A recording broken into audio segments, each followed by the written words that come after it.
السلام علیکم ورحمۃ اللہ وبرکاتہ نحمده ونصلي على رسوله الكريم اما بعد فاعوذ بالله من الشیطان الرجیم بسم اللہ الرحمن الرحیم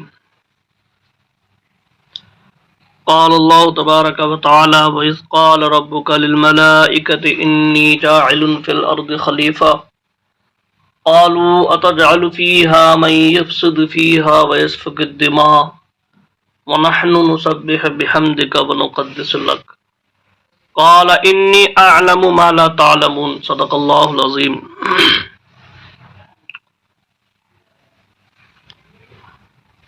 پیارے دوستوں، آج کی اس ویڈیو میں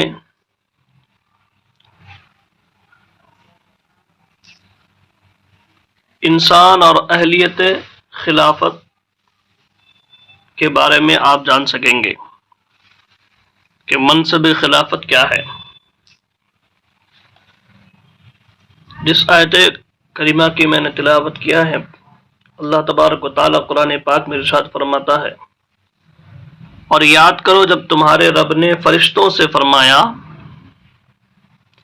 میں زمین میں اپنا نائب بنانے والا ہوں، تو انہوں نے عرض کیا کیا تو زمین میں اسے نائب بنائے گا جو اس میں فساد پھیلائے گا اور خون بہائے گا، حالانکہ ہم تیری حمد کرتے ہوئے تیری تسبیح کرتے ہیں اور تیری پاکی بیان کرتے ہیں۔ تو اللہ نے فرمایا بے شک میں وہ جانتا ہوں جو تم نہیں جانتے۔ دوستو، منصب خلافت کسے کہتے ہیں کہ اپنی طاقت، اپنے اختیارات اور اپنے دائرہ کار کے مطابق حکمت عملی کے ساتھ زمین پر اللہ تعالی کے احکام کو نافذ کرنے کا جو منصب ہے، ان سے منصب خلافت کہتے ہیں۔ یعنی انسان کا اصل منصب ہے، یہی انسان کا سب سے پہلا تعارف ہے، اور یہی وہ منصب ہے کہ حضرت آدم علیہ السلام کی تخلیق سے بھی پہلے اللہ تعالیٰ نے فرشتوں کے سامنے انسان کے اس منصب کا ذکر فرمایا۔ چنانچہ ارشاد ربانی ہے انی جاعل فی الارض خلیفہ، کہ میں زمین میں اپنا نائب بنانے والا ہوں۔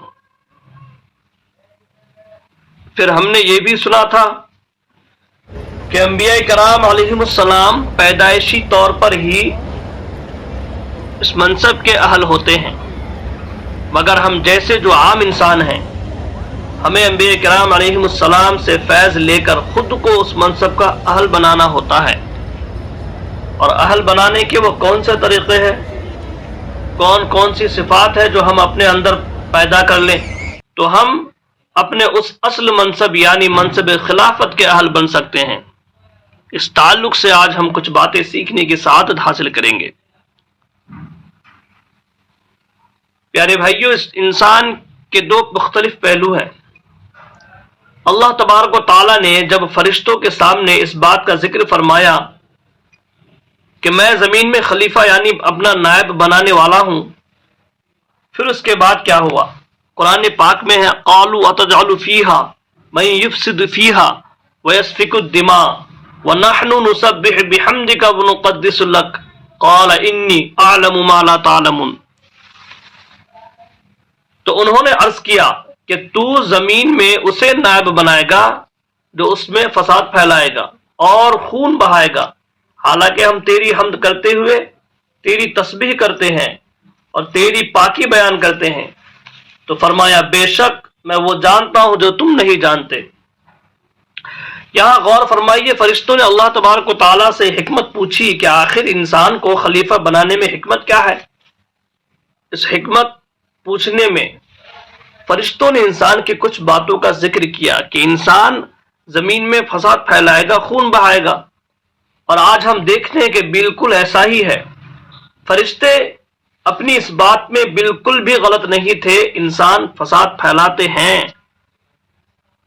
خون بھی بہاتے ہیں، بھائی بھائی کا گریبان پکڑتا ہے، چچا تایا کے آپس میں لڑائی ہوتی ہے تو خون بہہ جاتا ہے، یعنی جیسے فرشتوں نے کہا تھا ایسا ہو رہا ہے، اور یقیناً اللہ پاک کو بھی اس کا علم تھا، اور اب بھی ہے، اس کے باوجود اللہ نے فرمایا قال انی اعلم ما لا تعلمون، کہ فرمایا بے شک میں جو جانتا ہوں وہ تم نہیں جانتے۔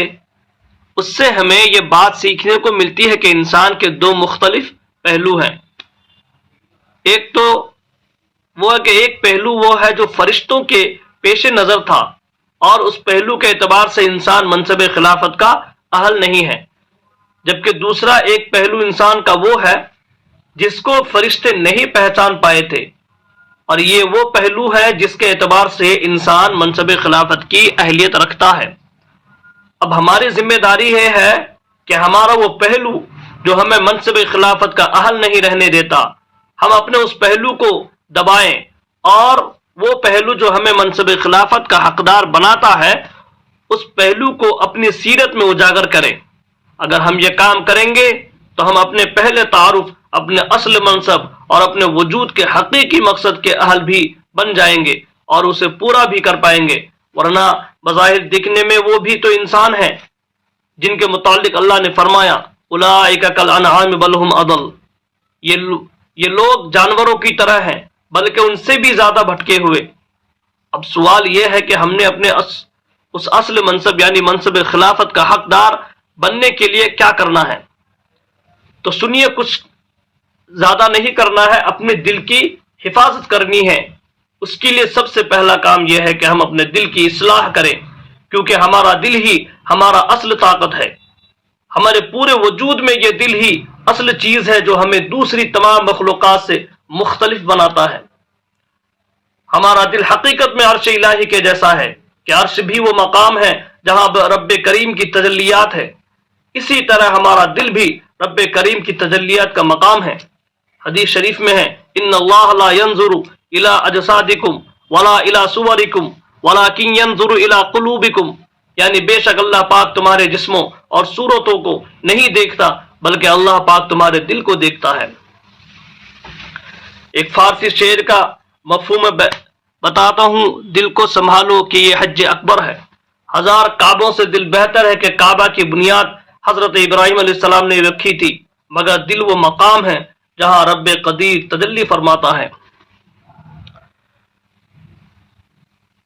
عرض کہ ہمارا دل پاک ہو، اللہ پاک کی محبت سے سرشار ہو، تو یہ ہماری سب سے بڑی طاقت اور سب سے اہم دولت ہے۔ یہی انسان کی اصل خوبی ہے جو اسے منصب خلافت کا حقدار بناتی ہے۔ دوستو، دل ہی انسان کی اصل طاقت ہے۔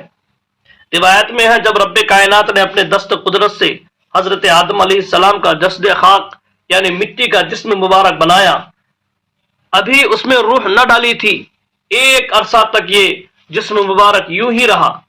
فرشتوں نے ایسی صورت کبھی نہیں دیکھی تھی۔ فرشتے تعجب سے جسم خاکی کے آس پاس جاتے، اسے دیکھتے اور اس کی خوبصورتی سے حیران ہوا کرتے تھے۔ ابلیس یعنی شیطان جو اس وقت فرشتوں کے ساتھ رہتا تھا، یہ بھی ایک روز حضرت آدم علیہ السلام کے جسم خاکی کو دیکھنے آیا اور اس کے گرد چکر لگا کر بولا، اے فرشتوں، یہ ہے وہ جسے اللہ پاک نے زمین پر اپنا خلیفہ بنایا، تم اس سے تعجب کرتے ہو؟ یہ تو اندر سے خالی جسم ہے، اس میں جگہ جگہ سوراخ ہے، اس خالی جسم سے کچھ نہ ہو سکے گا۔ پھر مزید دیکھنے کے بعد بولا، ہاں، اس کے سینے کے بائیں جانب ایک بند کوٹھری ہے، یہ خبر نہیں ہے کہ اس میں کیا ہے، شاید یہی اس ربانی لطیفے کی جگہ ہو جس کی وجہ سے یہ خلافت کا حقدار ہوا ہے۔ دوستو، دل سب سے قیمتی تجوری ہے۔ حجت الاسلام امام محمد بن محمد غزالی رحمۃ اللہ علیہ فرماتے ہیں، دل سب سے قیمتی تجوری ہے۔ سب سے قیمتی جواہرات دل میں ہی پائے جاتے ہیں، مثلا جیسے اللہ پاک کی معرفت جو دونوں جہان کے سعادت کا ذریعہ ہے، یہ دل ہی میں پائی جاتی ہے۔ بصیرت، مثلا حکمت و دانائی جس کے ذریعے انسان کو عزت و بزرگی ملتی ہے، یہ بھی دل ہی میں پائی جاتی ہے۔ اخلاص جس کے ذریعے عبادات قبول ہوتی ہے، یہ بھی دل میں پایا جاتا ہے۔ سارے اچھے اخلاق جن کی وجہ سے انسان کو فضیلت ملتی ہے، یہ بھی دل میں پائے جاتے ہیں۔ ہر طرح کا علم و حکمت جس کے ذریعے انسان ترقی کرتا ہے، دنیا و آخرت میں بلند مقام حاصل کرتا ہے، یہ بھی دل ہی میں پائے جاتے ہیں۔ تو معلوم ہوا کہ دل سب سے قیمتی تجوری ہے۔ لہذا ضروری ہے کہ اس کی بھرپور حفاظت کی جائے، اسے گناہوں کے زنگ اور نفس شیطان ایسے چوروں اور ڈاکوؤں سے بچایا جائے تاکہ ہمارا اتنا قیمتی خزانہ محفوظ رہ سکے۔ دل مردہ دل نہیں، اسے زندہ کر دوبارہ، یہی ہے امتوں کی مرض کہن کا چارہ۔ جب دل مردہ ہو جاتے ہیں، دلوں پر زنگ لگ جاتا ہے، تو قومیں تباہ و برباد ہو کر رہ جاتی ہے۔ لہذا قوموں کو تباہی سے بچانے کا یہی طریقہ ہے کہ ان کے دلوں کی اصلاح کی جائے، سیاہ دلوں سے زنگ اتار کر انہیں اجلا چمکدار بنایا جائے۔ دوستو، دل کی 4 بیماریاں اور ان کا علاج۔ ہمیں دل پاک کیسے کرنا ہے، اس تعلق سے امام غزالی رحمۃ اللہ تعالی علیہ نے لکھا ہے کہ دل کی 4 بڑی بیماریاں ہیں اور ان کے 4 علاج ہیں۔ اگر آدمی ان 4 بیماریوں سے بچ جائے اور وہ 4 علاج اپنا لے تو اس کا دل پاک و صاف ہو جائے گا۔ وہ 4 بیماریاں اور ان کے علاج کیا ہیں؟ تو سب سے پہلی بیماری لمبی عمر، یعنی لمبی امید، یعنی لمبے عرصے تک زندہ رہنے کی پختہ امید۔ اس بیماری کا علاج یہ ہے کہ آدمی ہر وقت موت کو اپنے سامنے سمجھے، یہ محسوس کرے کہ بس موت ابھی آئے گی۔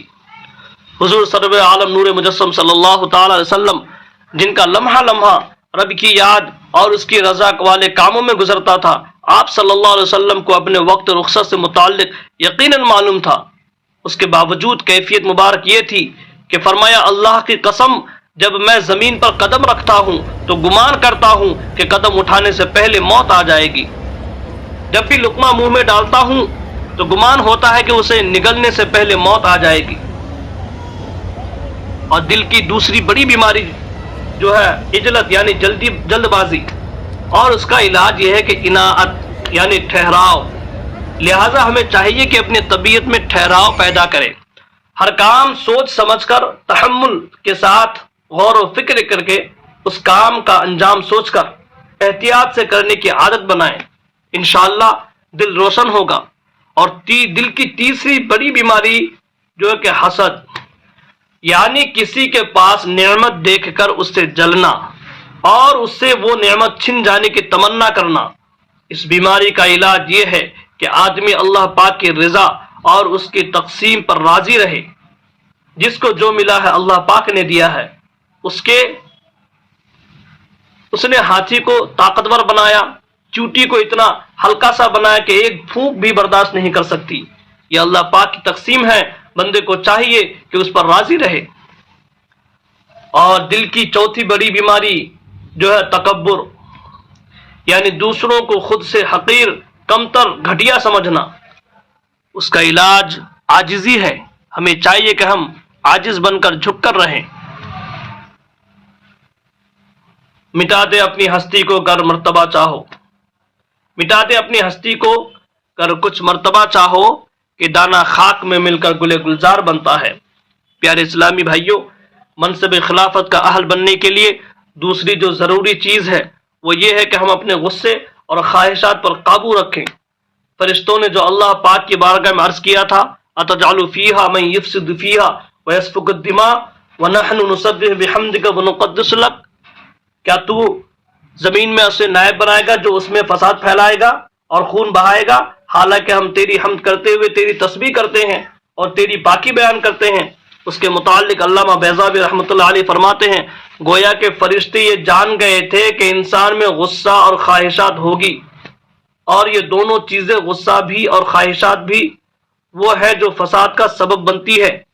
اس لیے انہوں نے عرض کیا، اے مالک کریم، کیا ایسے کو خلیفہ بنایا جائے گا جس میں غصہ بھی ہوگا، خواہشات بھی ہوں گی، پھر وہ اسی غصے اور خواہشات کے سبب زمین میں فساد پھیلائے گا، خون بہائے گا؟ اس کے جواب میں اللہ پاک نے فرمایا، انی اعلم ما لا تعلمون، بے شک میں وہ جانتا ہوں جو تم نہیں جانتے۔ اس میں یہ اشارہ دیا گیا کہ اے فرشتوں، انسان کو صرف غصہ اور خواہش ہی نہیں دی جائے گی، اس کے ساتھ ساتھ اسے عقل بھی عطا کی جائے گی۔ اور غصہ اور خواہش اگرچہ فساد کا سبب ہے، مگر جب یہ عقل کے تابع ہو جائیں تو فساد کا نہیں بلکہ اصلاح کا سبب بنتی ہے۔ تو اس سے معلوم ہوا کہ ہمیں اللہ پاک نے 3 خوبیاں دی ہیں، ان میں سے غصہ، خواہشات اور عقل۔ اگر ہم عقل کو ایک طرف رکھ دیں اور صرف غصہ کرنے والے نفسانی خواہشات کے پیچھے چلنے والے بن جائیں تو ہم منصب خلافت کے اہل نہیں رہیں گے، اور اگر ہم اپنے غصے اور خواہشات کو عقل کے ماتحت کر دیں تو منصب خلافت کے اہل بن جائیں گے۔ دوستو، عقل کی دو قسمیں ہیں۔ یہاں یہ بات بھی ذہن نشی رکھنے کی ضرورت کہ عقل دو طرح کی ہوتی ہے۔ اسلام کے چوتھے خلیفہ امیر المؤمنین مولا علی مشکل کشا رضی اللہ تعالیٰ عنہ فرماتے ہیں، رأیت العقل عقلین فمتبوع و مسموع، یعنی میری نگاہ میں عقل کی دو قسمیں ہیں۔ نمبر ایک، عقل مطبوع یعنی فطری عقل جو انسان کے اندر رکھ دی گئی ہے۔ نمبر دو، عقل مسموع یعنی وہ عقل جو علم کی باتیں سن کر حاصل ہوتی ہے۔ یہ جو دوسری قسم عقل ہے، یعنی دین سیکھ کر علم پڑھ کر جو حاصل ہوتی ہے، اپنے غصے اور خواہشات کو اس کے تابع رکھیں۔ جہاں دین کہے غصہ کرو وہاں غصہ کریں، جہاں دین کہے غصہ نہ کرو وہاں غصہ نہ کریں۔ مثلا بیٹے نے نماز نہیں پڑھی، اس پر غصہ آنا چاہیے کیونکہ شریعت کی خلاف ورزی کی گئی ہے، اور اگر بیٹے کے ہاتھ سے قیمتی گلاس گر کر ٹوٹ گیا، یہاں غصہ نہیں کرنا چاہیے کیونکہ قدر اللہ وما شاء فعل، اللہ پاک نے مقدر فرمایا ہے اور جو چاہا وہی ہوا۔ غرض کہ یوں ہم اپنے غصے کو اور اپنی خواہشات کو شریعت کی پیروی میں دے دیں، اس کی بدولت ہم فتنہ و فساد سے بچ جائیں گے اور ہم میں منصب خلافت کی اہلیت آ جائے گی۔ دوستو، غصہ شیطان کا سب سے بڑا ہتھیار ہے۔ یہ بات ضرور یاد رکھیں کہ غصے کا بے جا اظہار اور غصے میں آپے سے باہر ہو جانا وہ خطرناک بیماری ہے جو ہمیں انسانیت کے درجے سے بھی گرا دیتی ہے۔ یہ شیطان کا بہت بڑا وار ہے، اور شیطان تو ہے ہی ہمارا دشمن۔ وہ تو چاہتا ہی ہے کہ ہم کبھی بھی منصب خلافت کے اہل نہ بنیں۔ ہماری اور شیطان کی آپسی دشمنی کی اصل بنیاد ہی یہی ہے کہ اللہ پاک نے حضرت آدم علیہ السلام کو خلیفہ بنایا تھا، فرشتوں کو حکم دیا تھا کہ حضرت آدم علیہ السلام کو سجدہ کرو۔ اسی بات پر تو شیطان کو حسد ہوا تھا، اس نے تکبر کیا تھا۔ اس لیے شیطان ہمیں اس عظیم الشان منصب سے دور رکھنے کے لیے بہت سارے جال ڈالتا ہے، اور اس کے ان جالوں میں سے ایک بڑا جال غصہ بھی ہے۔ حضرت وہب بن منبہ رحمۃ اللہ علیہ بیان فرماتے ہیں کہ بنی اسرائیل میں ایک نیک بزرگ تھے، آپ عبادت میں مصروف تھے۔ شیطان نے انہیں بہت طرح سے بہکانے کی کوشش کی، ان کی توجہ عبادت سے ہٹانے کے لیے کافی کچھ کیا، مگر وہ نیک بزرگ تھے، اللہ والے تھے، ان پر شیطان کی کوئی چال نہ چل سکی۔ آخر تھک ہار کر شیطان جب واپس جانے لگا تو اس نے بتایا، میرے 3 جال ہیں، ان میں سے بخل یعنی کنجوسی، غصہ اور نشہ۔ اپنے تینوں جالوں کی وضاحت کرتے ہوئے بولا، جب کسی پر بخل کا جال پھینکتا ہوں تو وہ مال کی جال میں الجھ کر رہ جاتا ہے، اس کا یہ ذہن بناتا رہتا ہوں کہ تیرے پاس بہت کم مال ہے۔ اس طرح وہ بخل میں مبتلا ہو کر حقوق واجبہ یعنی زکوٰۃ وغیرہ میں بھی خرچ کرنے سے محروم رہتا ہے، اور دوسرے لوگوں کے مال کی طرف بھی مائل ہو جاتا ہے، اور یوں مال کے جال میں پھنس کر نیکیوں سے دور ہو کر گناہوں کی دلدل میں اتر جاتا ہے۔ جب کسی پر غصے کا جال ڈالنے میں کامیاب ہو جاتا ہوں تو جس طرح بچے گیند کو پھینکتے اور اچھالتے ہیں، میں اس غصیلے شخص کو شیاطین کی جماعت میں اسی طرح پھینکتا اور اچھالتا ہوں۔ غصیلہ شخص علم و عمل کے کتنی ہی بڑے مرتبے پر فائز ہو، خواہ اپنی دعاؤں سے مردے تک زندہ کر سکتا ہو، میں اس سے مایوس نہیں ہوتا۔ مجھے امید ہوتی ہے کہ کبھی نہ کبھی وہ غصے میں بے قابو ہو کر کوئی ایسا جملہ بک دے گا جس سے اس کی آخرت تباہ ہو جائے گی۔ رہا نشہ، تو میرے اس جال کا شکار یعنی کسی نشے میں دھت انسان کو تو میں بکری کی طرح کان پکڑ کر جس برائی کی طرف چاہوں لے لیے پھرتا ہوں۔ غصہ کئی برائیوں کی جڑ ہے۔ یاد رکھیے، زمین میں فساد پھیلنے کی بنیادی وجہ غصہ ہی ہے۔ غصے ہی میں آ کر لوگ مار دھاڑ کرتے ہیں، غصے ہی کی وجہ سے قتل ہوتے ہیں، غصے میں آ کر ہی طلاق ہو جاتی ہے، غصے ہی کی بدولت بعض دفعہ بڑی بڑی جنگیں بھی ہو جاتی ہے، اس کے ساتھ ساتھ حسد، غیبت، چغلی، کینہ یعنی دل میں چھپی ہوئی دشمنی، قطع تعلق یعنی تعلق توڑنا، جھوٹ، دوسروں کی بے عزتی کرنا، دوسروں کو کمتر سمجھنا، گالی گلوچ، مار دھار، مذاق اڑانا اور بے مروتی وغیرہ کئی برائیاں جو غصے کے سبب جنم لیتی ہے، اور یہ سب برائیاں وہ ہیں جو زمین میں فساد پھیلنے کا سبب بنتی ہے۔ تو دوستو، غصے کا علاج کیا ہے اے عاشقان رسول؟ اس لیے ہمیں چاہیے کہ غصے کے بے جا اظہار اور نفسانی خواہشات کی پیروی سے ہم خود کو بچائے رکھیں۔ غصہ انسان کی فطرت ہے، آدمی کو غصہ آ ہی جاتا ہے، ہمیں چاہیے کہ اس پر قابو رکھیے۔ وہ کیسے رکھ پائیں گے؟ اس کے لیے سب سے پہلا طریقہ یہ ہے کہ تکلف کے ساتھ خود پر جبر کر کے اپنے غصے کو پینے کی کوشش کرے۔ نبی کریم صلی اللہ علیہ وسلم کا ارشاد ہے، جس شخص نے غصہ پی لیا باوجود اس کے کہ وہ غصہ نافذ کرنے پر قدرت رکھتا ہے، اللہ پاک اس کے دل کو سکون و ایمان سے بھر دے گا۔ غصہ روکنے کا جو دوسرا طریقہ ہے وہ یہ ہے کہ جب بھی غصہ آئے اس وقت خاموشی اختیار کر لیں۔ جب غصہ آئے تو اللہ پاک کی بے نیازی اور قبر و حشر میں اپنی بے بسی کو یاد کریں، اور غصہ آئے تو اعوذ باللہ پڑھیے، لا حول شریف پڑھیے، وضو کر لیں، انشاءاللہ غصہ پینے میں مدد ملے گی۔ تیسری اہم چیز جس کے ذریعے منصب خلافت کے اہل بن سکتے ہیں وہ صوفیہ کرام کی ایک نصیحت ہے۔ فرماتے ہیں تخلقوا باخلاق اللہ، یعنی اللہ تعالیٰ کے اخلاق اپنا لو۔ اللہ پاک کے قرآن کریم میں فرماتا ہے کونوا ربانیین، کہ اللہ والے ہو جاؤ۔ اس آیت کریمہ میں یہ کہا گیا کہ ربانی یعنی اللہ والے ہو جاؤ، لیکن سوال ربانی بننا کیسے ہے؟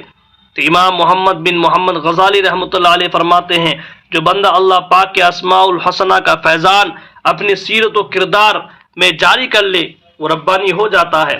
مثلا اللہ پاک کا پیارا نام رحمان ہے، ہم اپنے اندر رحم دلی پیدا کر لیں۔ اللہ پاک کا نام مبارک غفار ہے، ہم معاف کرنے کی عادت بنا لیں۔ اللہ تعالیٰ کا پیارا نام رزاق ہے، ہم بھی لوگوں میں رزق بانٹنے یعنی دوسروں کو کھانا کھلانے، کثرت سے صدقہ و خیرات کرنے کی عادت بنا لیں۔ اللہ پاک کا پیارا نام شریف ستار ہے، ہم بھی لوگوں کے عیب چھپانے والے بن جائیں۔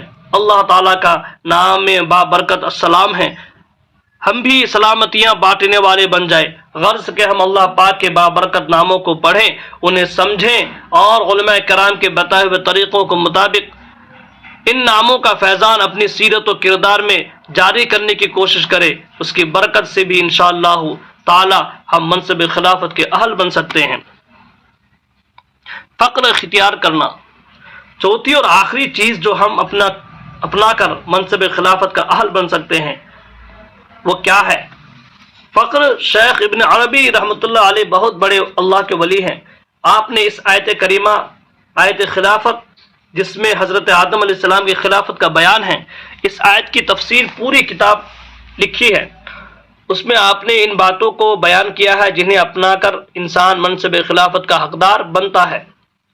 آپ فرماتے ہیں کہ منصب خلافت کا حقدار بننے کے لیے ضروری ہے کہ آدمی فقر کا راستہ اپنا لے۔ اب فقر کہتے کسے ہیں؟ صوفیہ کرام کی ایک اصطلاح ہے، اس کا معنی ہوتا ہے ما سوا اللہ، یعنی اللہ پاک کے علاوہ ہر چیز سے بے نیاز ہو جانا۔ یہ بہت ہی اہم وصف ہے، یہ بات ہمیشہ یاد رکھیے کہ حرص اور لالچ انتہائی بری بیماریاں ہیں۔ انسان کی اعلیٰ صلاحیات جن کی بدولت انسان منصب خلافت کا حقدار ہے، لالچ ہماری ان صلاحیات پر پردہ ڈال دیتا ہے۔ اس لیے ہم سب پر لازم ہے کہ اپنے اندر بے نیازی پیدا کریں اور صرف اللہ پاک سے لو لگا لیں۔ فقر کی اہمیت و فضیلت منقول ہے کہ اللہ پاک کے نبی حضرت عیسیٰ علیہ السلام سے آپ کے حواریوں نے پوچھا اے روح اللہ، کیا وجہ ہے کہ آپ پانی پر ایسے چل لیتے ہیں جیسے ہم زمین پر چلتے ہیں، مگر ہم ایسے نہیں چل سکتے؟ حضرت عیسیٰ علیہ السلام نے فرمایا تمہارے نزدیک درہم و دینار کی کیا اہمیت ہے؟ حواریوں نے عرض کیا ہمارے نزدیک درہم و دینار کی اچھی قدرت و منزلت ہے۔ حضرت عیسیٰ علیہ السلام نے فرمایا میرے نزدیک درہم و دینار اور کی اہمیت مٹی کا ڈھیلے کے برابر ہے۔ یعنی حضرت عیسیٰ علیہ السلام اس حد تک بے نیاز تھے کہ جیسے مٹی کا ڈھیلا بے وقعت چیز ہے، آپ کے نزدیک مال و دولت درہم و دینار کی ایسی ہی اہمیت تھی۔ یہی وہ وصف ہے جو انسان کی پوشیدہ صلاحیتوں کو نکھارتا ہے۔ اگر اس کی جگہ آدمی کے اندر لالچ آ جائے تو انسان بظاہر بالکل آسان کام بھی نہیں کر پاتا۔ حضرت مبارک بن فضالہ رضی اللہ تعالیٰ عنہ فرماتے ہیں کسی علاقے میں ایک بہت بڑا درخت تھا، لوگ اس کی پوجا کیا کرتے تھے، اور اس طرح اس علاقے میں کفر و شرک کی وبا بہت تیزی سے پھیل رہی تھی۔ ایک مسلمان شخص کا وہاں سے گزر ہوا تو اسے دیکھ کر یہ بہت غصہ آیا کہ یہاں غیر اللہ کی عبادت کی جا رہی ہے۔ چنانچہ وہ جذبہ ایمانی سے معمور ہو کر کلہڑا لے کر اس درخت کو کاٹنے چلا۔ اس کے ایمان نے یہ گوارا نہ کیا کہ اللہ کے سوا کسی اور کی عبادت کی جائے۔ اسی جذبے کے تحت وہ درخت کاٹنے جا رہا تھا کہ شیطان مردود اس کے سامنے انسانی شکل میں آیا اور اسے درخت کاٹنے سے روکنے کی کوشش کی۔ وہ مسلمان جذبے ایمانی سے سرشار تھا، لہذا کسی صورت اپنے ارادے سے باز نہ آیا۔ بحث لمبی ہوئی تو ان دونوں یعنی شیطان اور مسلمان کے درمیان لڑائی ہو گئی۔ مسلمان چونکہ جذبہ ایمانی کی طاقت رکھتا تھا، لہذا اس نے شیطان کو پچھاڑ دیا۔ اب شیطان نے ایک اور داؤ کھیلا، مسلمان کو لالچ دیتے ہوئے بولا اگر تم اس درخت کو نہ کاٹو تو روزانہ تجھے اپنے تکیے کے نیچے سے 2 دینار ملا کریں گے۔ اب مسلمان کے دل میں لالچ آ گیا۔ اب وہ 2 دینار یعنی سونے کے سکوں کے بدلے درخت کاٹنے سے رک گیا۔ اگلے دن جب صبح اٹھا تو اس کے تکیے کے نیچے دینار موجود تھے، اس نے دینار لے لیے۔ دوسرے دن صبح اٹھا تو دوبارہ تکیہ اٹھایا مگر آج اس کے نیچے دینار موجود نہیں تھے۔ اسے بڑا غصہ آیا، اس نے پھر کلہاڑا اٹھایا اور درخت کاٹنے چل پڑا۔ راستے میں پھر شیطان انسانی شکل میں ملا، پوچھا کہاں کا ارادہ ہے؟ کہا میں درخت کاٹنے جا رہا ہوں۔ شیطان نے آج پھر اسے روکنے کی کوشش کی مگر یہ نہ رکا۔ آخر آج پھر ان کے درمیان کشتی ہو گئی۔ پہلے تو مسلمان نے شیطان کو پچھاڑا تھا مگر اس بار شیطان نے اس مسلمان کو بری طرح شکست دے دی۔ اب مسلمان نے اس سے پوچھا تو کون ہے؟ بولا میں ابلیس ہوں۔ پہلے جب تو درخت کاٹنے آیا تب تیرا غصہ جذبہ ایمانی کی وجہ سے اللہ تعالیٰ کے لیے تھا، اس لیے تو مجھ سے جیت گیا، مگر آج تیرا غصہ دیناروں کی وجہ سے ہے، لہذا اب تو کبھی بھی میرا مقابلہ نہیں کر سکتا۔ تو دوستو یہ ہے لالچ کا نقصان۔ ہم جب لالچ میں پڑ جاتے ہیں تو ہمارے اندر کی اصل طاقت جو ہمیں شیطان کے خلاف فتح عطا کرتی ہے یعنی ہمارے ایمان کی طاقت کمزور پڑنے لگتی ہے۔ اس لیے ہمیں اپنے اندر بے نیازی پیدا کرنی چاہیے۔ ہم جتنے حریص بنیں گے اتنے ہی فسادات میں پڑتے جائیں گے، لہٰذا اپنے اندر سے حرص لالچ نکال کر پھینک دیں اور صرف اللہ پاک کے حضور متوجہ رہیں، اس کے ہو کر باقی ہر چیز سے بے نیاز ہو جائیں۔ اس کی برکت سے انشاءاللہ تعالی دل اجلا اجلا چمکدار ہوگا، نیکی کی دعوت دینے اور برائی سے منع کرنے میں آسانی ہوگی اور اس کے اور بھی بہت سارے فائدے نصیب ہوں گے۔ اللہ پاک ہم سب کو عمل کی توفیق فرمائے۔ خلاصہ کلام یہ ہے کہ انسان کا سب سے پہلا تعارف سب سے اہم منصب خلافت ہے۔ اس مقام پر خلافت کا مطلب ہے زمین پر اللہ پاک کے احکام نافذ کرنا۔ ہمیں چاہیے کہ اس منصب کی اہلیت اپنے اندر پیدا کریں۔ وہ کیسے کرنی ہے؟ اس کے لیے اپنے دل کی حفاظت کرے، دل پر کبھی بھی میل نہ چڑھنے دیں، اپنے غصے اور خواہشات پر قابو رکھیں۔ تیسری چیز ہے اللہ پاک کے پیارے پیارے ناموں کا فیضان اپنی سیرت میں اتارنا اور فخر پیدا کرنا۔ ہم یہ 4 کام اپنائیں تو انشاءاللہ ہم منصب خلافت کے حقدار بن جائیں گے۔ اس کے علاوہ بھی کئی خوبیاں ہیں جو ہمیں منصب خلافت کا حقدار بناتی ہے، ان میں سے ایک علم دین بھی ہے۔